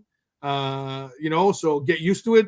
Yep. Punisher doesn't like crooked people at all, especially ones who pretend to be heroes and are crooked. Yep. You know what I mean? And that's why I brought up this photo with the NYPD. Yeah, I know. So he's gonna kill bad cops. He kills bad people. Yep. You know, that's what he does. Now you mentioned Devil's Reign, right? So Devil's Reign, clearly it looks like they're going to be adapting some of that here, like you said, right? Bring in Purple Man, baby. Yeah, I hope that's the case, man. I really hope that's the case, which would make sense for other things and other characters to hop on over. Yeah, exactly. Yeah. All right, guys. Yeah, this is great news. I'm excited, but it's time we do this. Let's rip off the Band-Aid because, yes, a lot of people started talking about this, and very much so on a negative aspect. Now, not to say I don't disagree with some points, or that I don't. Sorry, that I don't disagree with some points, but Marvel's Fantastic Four reboot adds Julia Garner as Silver Surfer. Now, Garner will play the Shalabal incarnation of Silver Surfer. We're going to break it down. I want to bring up a few topics here, and then we can maybe even give some of our predictions as to where this Fantastic Four movie is going to go. CHIA Pet, I know you like to do this when it comes to breaking stuff down and possibly, you know, speculating on where a TV show or a movie might go. You did this exactly with myself and Anthony for the Loki season 2. Now, the first thing that everybody was immediately saying is, no, this is not Norrin Rad. We want Norrin Rad. This is unacceptable. I get it. Trust me, I get it. To be honest with you, I want to see Norrin Rad more than I do want to see Shalabal. But who's to say we won't see Norrin Rad? I think that is something you guys need to factor, because obviously you know that Shalabal is tied to Norrin Rad. So I'm just going to leave it at that when it comes to that. But then there was the argument of, but it's multiversal. I'm tired of this multiverse stuff and blah, blah, blah. Guys, this is where we're at. Now, Fantastic Four, right? First off, the entire saga up until, since Endgame till now has been multiversal. So there's no surprise here, right? Is this Disney's attempt at going woke? Is some of the stuff that I've seen as well. No. Look, this was not a character change. She is existent within the comic books. Nothing's changed here. So no, are they maybe doing it on purpose to give us a female Silver Surfer to throw into the mix? Maybe. I don't know. I don't work at Disney, nor do I care. As long as the story is good, that's all I care about. But Silver Surfer, Fantastic Four. Let's talk Fantastic Four. Put aside this casting right now for a second. A lot of people saying that they're upset because they want to talk. They want the Fantastic Four like we've seen, right? They just want the OGs. They just want to keep it, Silver Surfer, Norrin Rad, Galactus, and all that fun stuff. I get it.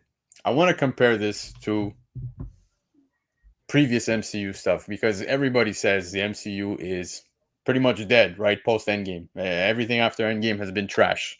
Do I agree? No. Do I think a good portion of it has been? Yeah, I'll agree on that aspect because there's select few that I really enjoyed. Now, I'm going to compare this to a movie pre-Endgame. Let's talk Spider-Man, right? Because Spider-Man made his way into the MCU way later, right?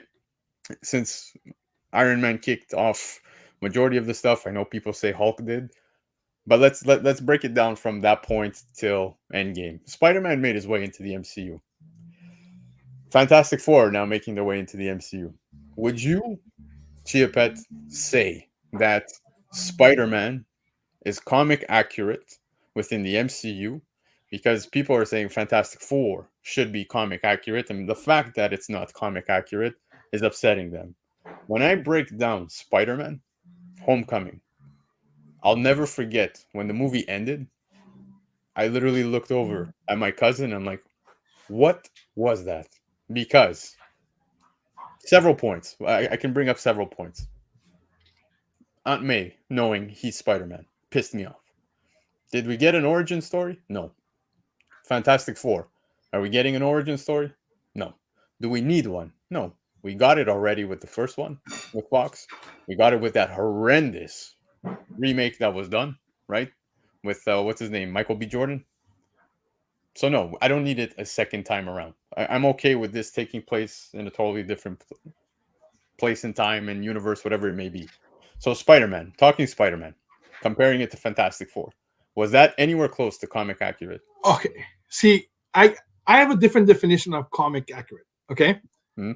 I remember watching like the Marvel movies, and I always felt, and I still do, that hey, they nail comic accuracy almost exactly alike. But they're not adapting a story. Endgame is not adapted. Infinity War was not Infinity War that we saw in the No, comics. we didn't, dude. We didn't even get Warlock. And Thanos wasn't the same as Thanos. I mean, No. his motivations and everything. But then I read, I think it's Mark Guggenheim. He was a writer for DC, the universe shows on the CW, and he's written for comics. And he was describing that the MCU, what they do is they give a Bible of 7 defining, I think he said, qualities of a character. So what defines Captain America, right? So they distill it to its essence of who the character is. And that's the comic accuracy that exists. And then they take that character and they put him in stories that are based in the comics, right? But are modified because you have to surprise the audience, right? Including a very vast part of it that's well read in the comics, and put that character with his comic accurate personality in positions to how they're going to react to certain things and how they're not going to react, right? We've never seen any of these Black Panther movies. Any Black Panther appearance that we've seen in the MCU has not been shown in the comic books ever. Not Black Panther 1, not Black Panther 2, not Civil War time, right? None of those things has happened to T'Challa in the comics. But that still feels like T'Challa, right? Yeah. Yeah. That's why it's comic accurate. So for me, comic accuracy, it means is the character acting the way it's supposed to be, right? Yeah. And for me, Peter in Homecoming is comic accurate because he acts like Peter would. He's nervous when he met Tony Stark in Civil War. It's over his top. You know, when he's being crushed by the Vulture's trap, he's being crushed and he's feeling the self-doubt and he overcomes. That's Peter for me, right? That trying to appease the older person. That's how a younger Peter would have been with the FF, trying to fit in, right? And then realizing at the end, no, man, I don't need the Avengers. I'm my own man. I want to be the friendly neighborhood guy, right? Yep. Sorry, Tony, I'm out. So none of the things that happened around Peter were comic accurate. None of the stuff. They were new. But that's what I'm getting Peter at. acted like Peter. And to me, that's the most important. You know, if the FF are placed in a world that's like the Incredibles or Tomorrowland, but Reed acts like Reed, the absent-minded scientist who loves his family, right? But he loves science, right? And if Ben acts like the great uncle, and if Johnny's the annoying guy, you know, and if all that stuff is there, I'm okay with mixing up the things to make it interesting. I remember hearing Rob from Robservations from John Campia's show, and he was talking. He's like, at one point when I saw the Tim Story FF, which I don't mind, by the way, neither of the movies. I don't mind the FF movies from the early 2000s. I don't mind, by the way. I don't hate them as much as other people do. But then again, give me a couple of good scenes and I'm okay. And he's like, it did feel a little bit boring that they were just set in New York in modern day for the FF. There's a little bit of a boringness. You want the FF to be like a crazy scientific Jack Kirby world. Yep. So I'm excited about that, even though it's not comic accurate. Does that make sense what I'm saying? Yeah, no. About the comic accuracy? So yeah, I think it's not comic accurate in the way of a retelling of Peter's origin. It's comic accurate in the sense that Peter acts like Peter. Yes. So let's touch on some of the points you brought up here, right? So as long as the character is, you can relate and feel like, okay, this is Peter Parker, right? So I get it, especially when it comes to the Fantastic Four. Now, one thing I want to get back to when it comes to Can I add something to? yeah, go Just ahead. as a side note. That's why I had such a hard time accepting Zack Snyder's Justice League, because I don't feel Clark or Batman acted like Clark or Batman. Not that I have a problem seeing an analogy of Superman acting like an asshole, like you could see in Omni-Man, in Invincible, or you can see in, like, I'm all for those stories, you know. And I still maintain Zack would have did a better job doing a superior power based on Szynski's run than a JLA, because the fact is he didn't feel like Superman. And for me, with 100 years of history that's stuck in our pop culture mind, Superman and Batman and Spider-Man have to act like their counterparts. If Peter's out there punching holes through Craven, right, like a monster, that won't feel like a Spider-Man movie. It'll feel like a betrayal. Yeah. But Agent Spider from Invincible could do that. Yeah. That's what I was about to say. Sorry, that's so continue. Sorry. Yeah, no, I agree with all those points. But back to Spider-Man. So like you said, the people around him, the story around him didn't really entirely feel comic accurate. So example, within the movie, technically, now he ends up falling in love within, Far From Home with somebody named MJ, who is clearly not Mary Jane, but still we've embraced it, right? And taken it for what it is. This is, again, pre-Endgame. So a lot of points that I'm just mentioning is just to show that, like, no, it's not always going to be comic accurate, but in fact this character does exist within the Fantastic Four, Silver Surfer stuff. Now they're adapting a lot of Earth X here, so if you guys are not familiar, definitely check out the Earth X run. But Fantastic Four casting so far has been pretty interesting, pretty great. Now what kind of puzzles me is how immediately people got upset. What I'm agreeing with is I want to see Norrin Rad. I do want to see Norrin Rad over this character, 100%. Don't think what I'm saying right now is I am pro this Shalabal introduction. No, I don't. To be honest with you, I don't care for Shalabal. But who is she tied to? She's tied to Norrin Rad. So I'm almost certain we're gonna get Norrin Rad within the movie, whether it be at the end. At some point, I don't think it's going to be at the end. My predictions is it's going to be relatively early on within the movie because, well, we'll talk about our predictions of the movie in just a bit. But again, the casting by no means has it upset me or made me feel like this is irrelevant and I don't want to watch the movie. Now, the casual fan, I will say, they're probably lost for words, right? They probably feel a certain way. And I think that's where we saw the division, especially online. You saw people saying, this is great. I look forward to a whole new story, right? When it comes to Fantastic Four. Because like I said, they threw in Peter Parker within the MCU, right? Threw him in, no origin story. I think that's what we're getting with the Fantastic Four, by the way. We're going to have zero origin story. It's just going to be, here's the Fantastic Four. This is where they've been. This is what took place. Maybe you get a 5-minute intro at most regarding the Fantastic Four, and that's it. So we're going to get an explanation as to why they've been maybe missing, or who knows. But Peter Parker, we knew the main reason being that Sony Marvel deal. So we know that now Fox acquired. So they're going to have to come up with some clever way. And I think this is a pretty neat way to introduce Fantastic Four. So now we're going to get the Fantastic Four. Like I said, the casting's been great. I think that Pedro Pascal is going to do a great job. Solid actor. But let's connect some of the dots from the news we've gotten, because we're looking at the 60s, right? We're looking at multiversal stuff. Pedro Pascal. Now, they've been pretty adamant on wanting to cast Hispanic actors. You look at for Galactus. News. Yeah, Galactus, dude. Galactus. We had Antonio Banderas, right? Yep. And Bardem. I think Bardem and Banderas are the two leading candidates that we've heard from Insider and people like that for Galactus. Exactly. And I remember hearing the news and chuckling at first when I saw Antonio Banderas. I was like, this makes absolutely that accent is thick, right? And you're like, what? Yeah. But with the confirmation of, by the way, great actors, both of Bardem and Banderas. Of course. It goes without saying. But Pedro Pascal, right? It makes sense as to why they would want to do that if you start to connect the dots. Now, you look at Earth X, right? Galactus. It goes without saying. By the way, spoiler, guys. If we're talking now, there's going to be some spoilers for Earth X, which is like a 20-year-old book. But if you don't want to hear this stuff, it might be a spoiler for you. Just get ready. So now connecting the dots from what we're seeing, again, I'm a strong believer Norrin Radd's going to make his way within this movie. Agreed. But Norrin Radd being a love interest, remember that, right? For Julia Gardner's character, Shalabal. Just remember this. Remember that they're exploring Earth X.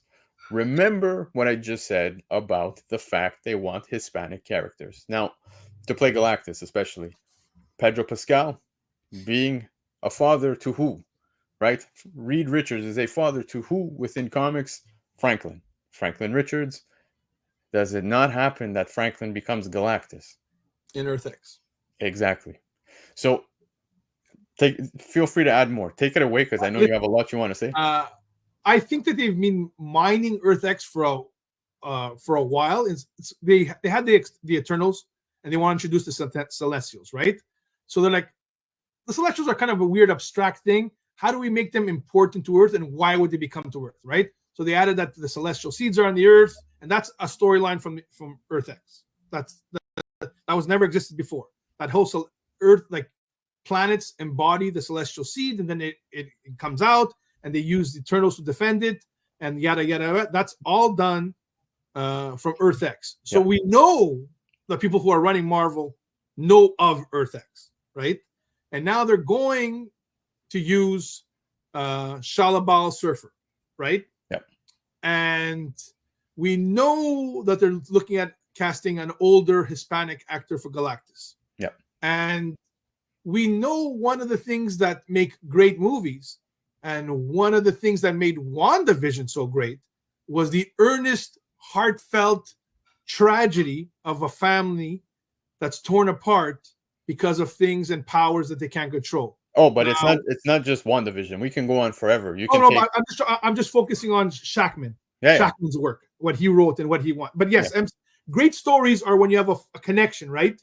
Yep. And now, if your connection is, and you could create connections through Invisible Woman, right? Connected to Julia Garner's Silver Surfer on a female level, having to sacrifice for people that they love, right? Mm-hmm. And then you connect Reed realizing that he may have defeated Galactus at one point in a previous version or whatever, but it ends up costing his, potentially, spoilers, his son having to replace Galactus, because Galactus is a necessary thing in the universe, right? And the tragedy of seeing a future version of his son, or a previous universe's version of his son, take the role of Galactus, and then realizing the importance of his son, and that tragedy for Reed, and then also forcing Reed realizing, hey, maybe I can't kill Galactus, because if I kill Galactus, my son takes Galactus's place. Just that story, and that adding that pressure on Reed as a moral, problem, I think is so rich, and actually creates, because we love Galactus as a concept, but it's hard to make Galactus personal. Yeah. Galactus is the personal thing about Galactus is the Surfer. Mm-hmm. It's not Galactus, because Galactus is like a being out there. But here's you're connecting Galactus on a personal level to the heroes. Yeah. So I think the emotional payoff, if done properly, and I have no idea if it can be done properly. The only thing I could base it on is, I think Matt Shackman killed it on WandaVision, and he was great on Monarch, right? So that's the only thing I could base it on. And the cast is a really good acting cast. Mm. And the thing. So I don't know if they're going to nail it, but I could see the concept that they want to try to make this a personal story, because personal stories for me, more than the pew pew parts of the movie, are wonderful. My favorite part of in Civil War, other people love the airport battle. My part is when the Tony and Cap are looking at the footage, and then Cap goes, "Tony, it was my friend," and then Tony responds, "So was I." So was I. It's heartbreaking, that moment, right? Yeah. The build-up. So for me, trying to make it emotional and character-driven is important. Now, I do think when you said that they want to cast Surfer is there, and I wouldn't be surprised, because for me, it's weird that Lakeith Stanfield, who was never rumored to be involved in this story, who looks really cool as a accentuated features, skinny kind of, guy on a board, would say, I thought I was going to be a Surfer. Yeah. That seems like a lot of chances that he was in talks to be Surfer, and he doesn't know the full story. Could be. And that he responded maybe when he shouldn't have, and they told him, like, get that thing out of there, right? Yeah. Because there's more to the story, and that would fit very well to the concept of having two. And I think that there's a lot more unfolding in the story, and it's gonna be a lot more emotional, and that gives me excited. Now, do they hit it and do they nail it? I don't know. What they have nailed for me is quality of acting of the cast. Yeah. Anybody who's seen Ozark knows that she can act, right? Anybody who's seen any of the other cast work knows that they can act, and aesthetic of the media so far. That I know that they've nailed. What they're gonna do, and I find it bold that they're going for different directions, and I've accepted that it's not on the 616 sacred timeline. Yeah. So I'm okay with experimenting there, as long as it's not my permanent, like you said, Nora and Rad. Like if she was called Nora Rad, right? Yeah, I'd be up in arms. Like, that doesn't work for me, right? Yeah. Oh, this is like picking out Spider-Gwen. Yeah. Like, we're okay with Spider-Gwen, a derivative of Gwen and Spider-Man. Why can't we be okay with a derivative of Surfer? But for again, a while, you're saying derivative, but it's not entirely somebody totally new here, or they're being remade. This is somebody that exists within the comics. Yeah, for sure, 100%. Yeah. Now, just to add to some of the things you were saying, now we're looking at this character, which, like I said, to summarize, I know for a fact is going to be tied to Norrin Radd. We are going to get Norrin Radd. Maybe they don't even want to let us know that we're going to get Norrin Radd, right? Maybe this is to be kept hush because, like we said, there's a lot to build up to now leading into Secret Wars. The movie is going to end. Fantastic Four is going to end with them making their way to the MCU. Now, somehow, some way. How? It might be due to a tragic loss. Maybe Galactus is going to devour the Earth. Maybe that's the tragedy that we were discussing, right? Maybe that's what's going to happen. That Franklin is going to do such a thing, and Reed is going to be like, "Holy shit!" Right? Like, they're going to have to just get out of there. Go ahead. Just because you mentioned Franklin again, just think about the concept. If Reed realizes a future version of Franklin becomes Galactus, and his way to save his son is to block his son's mutant or cosmic powers. And it actually explains why Reed is so obsessed with preventing his son from getting those powers. Again, this makes the story a lot more impactful. Yeah, 100%. Now, Franklin, like, this is how you take parts of something, join it together, mix it all together, and make a more cohesive and emotionally resonating story. Again, if could pulled off, we always maintain that, right?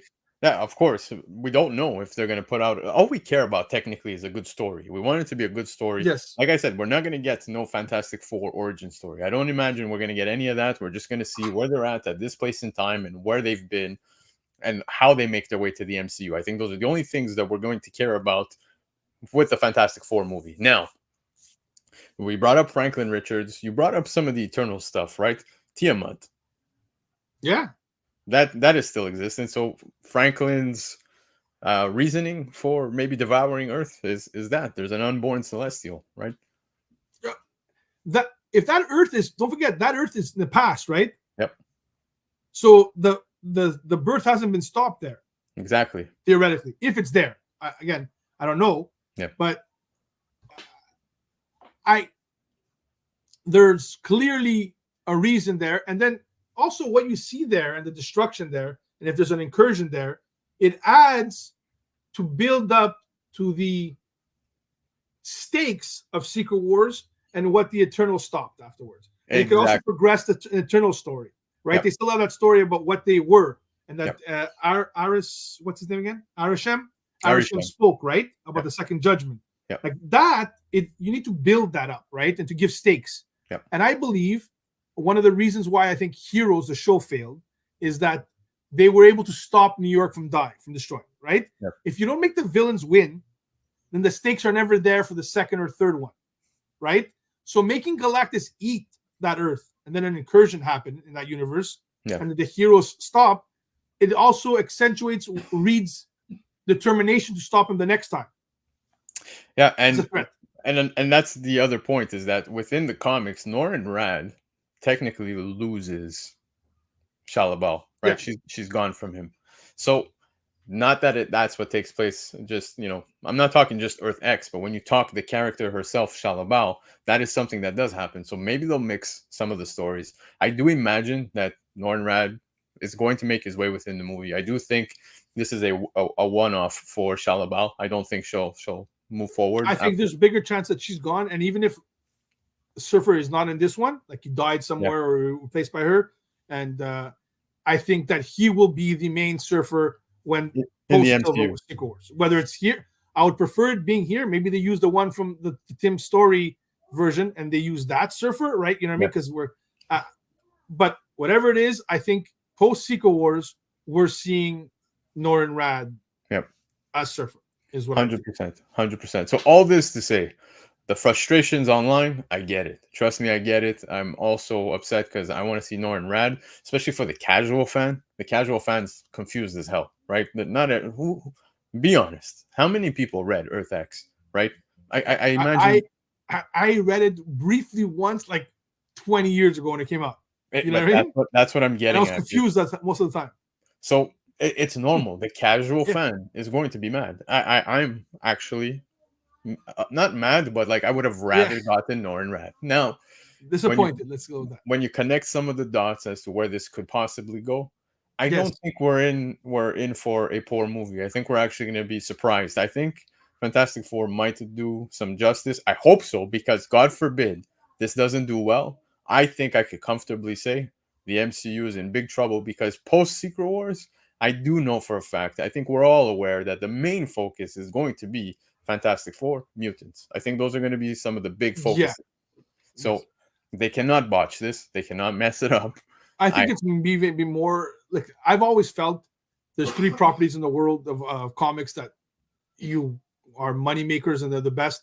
It's Spidey, Batman, X-Men. Those are for me, those are the king properties, right? And you haven't even the X-Men is such a vast property that it's a property in itself. Yeah, it is. That should be having a movie series and multiple TV series, like at the end of the day, right? Yeah. So I think I always maintain the MCU content has increased production. Like there's a lot more content, but percentage-wise to bangers. I mean, Phase 1, I always say this. People hated Cap 1 when it first came out.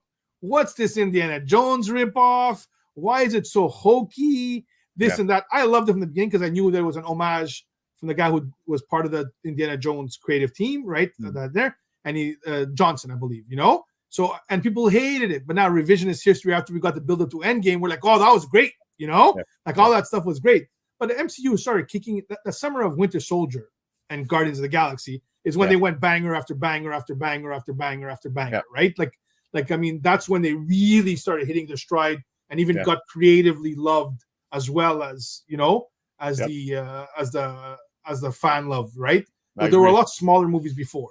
So I think I mean, every time you see a good program like Loki, you're like, oh, MCU's back. And then like obviously there's been some good ones and some bad ones, but they've diversified and we're not all gonna like everything anymore. And that's the reality. There's a lot of variety, right? Or there was. Now they're probably shrinking their output. And a lot of stuff just don't resonate with everybody. Yeah. And some of them are misses.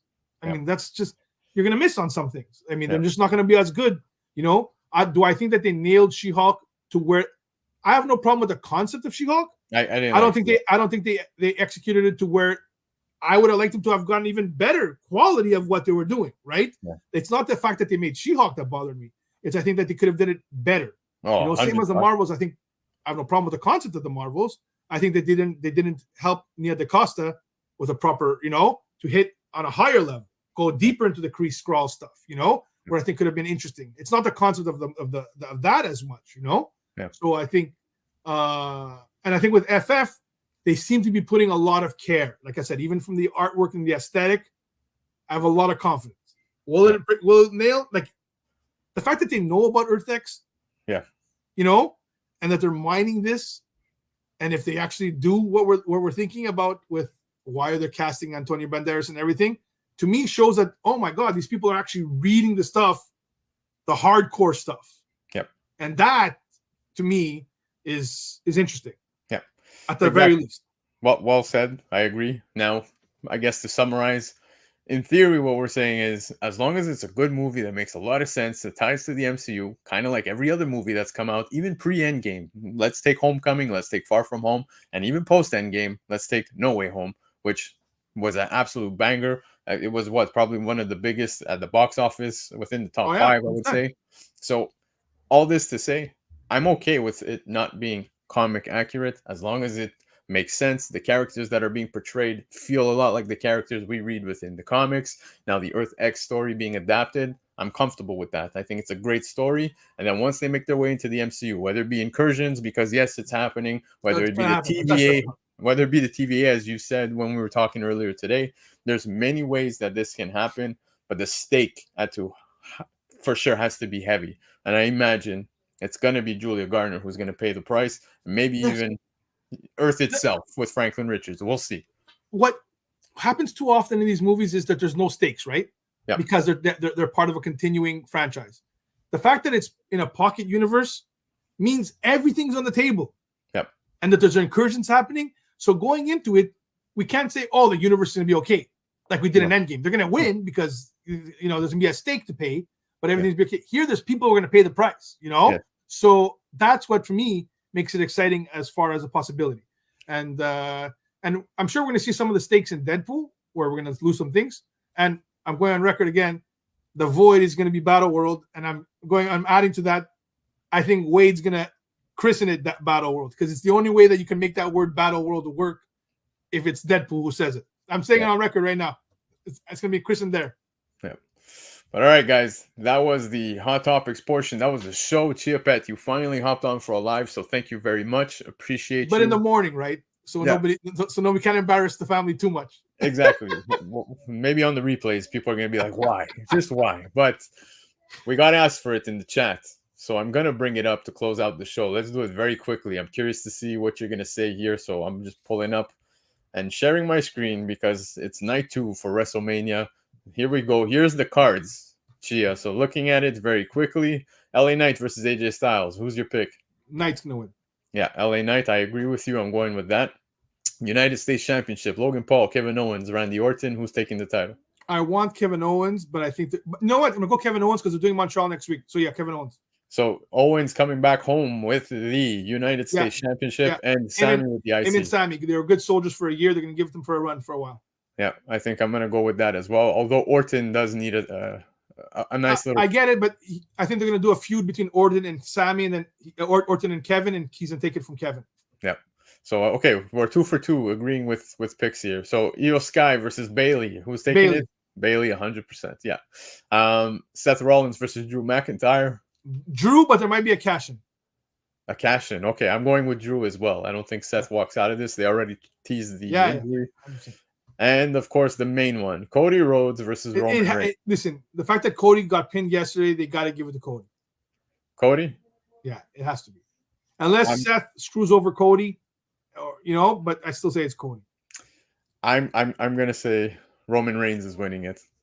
Listen, if you want to elevate the story to epic levels and make Cody's eventual triumph better, you give it to Roman now and devastate Cody. And if I just don't know how committed Roman is, to be able to do this, how committed Rock is, and that's the thing I don't know. Right?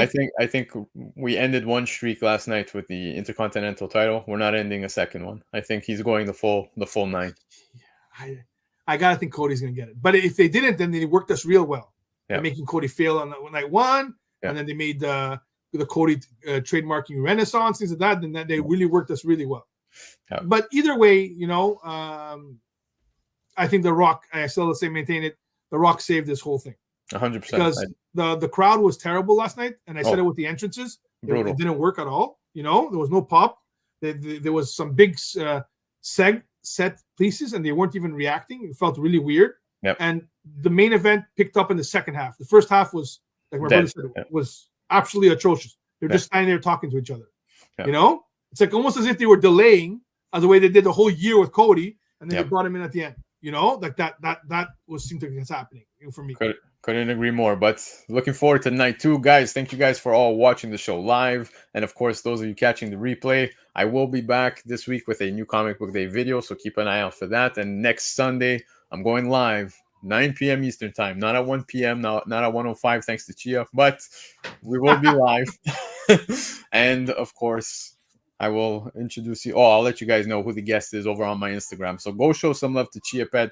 Follow him on Instagram, but definitely check out Comic Legion on Facebook, especially if you're here in Canada, doing some great things. Great Monday night sales, guys. Yeah, Monday nights. Come by and shop. Yeah, 7 p.m. Eastern time. So, guys, have yourselves a great week. If you're catching WrestleMania, enjoy Mania weekend, and I obviously look forward to the Raw after. Yeah, Next, yeah, tomorrow. I'm expecting Uncle Howdy. Uncle Howdy. That's all. yeah. That's There you all I'm saying. go. Yeah. All right, guys. All Have right, yourselves a guys. great one. See you next week. Peace. Thanks.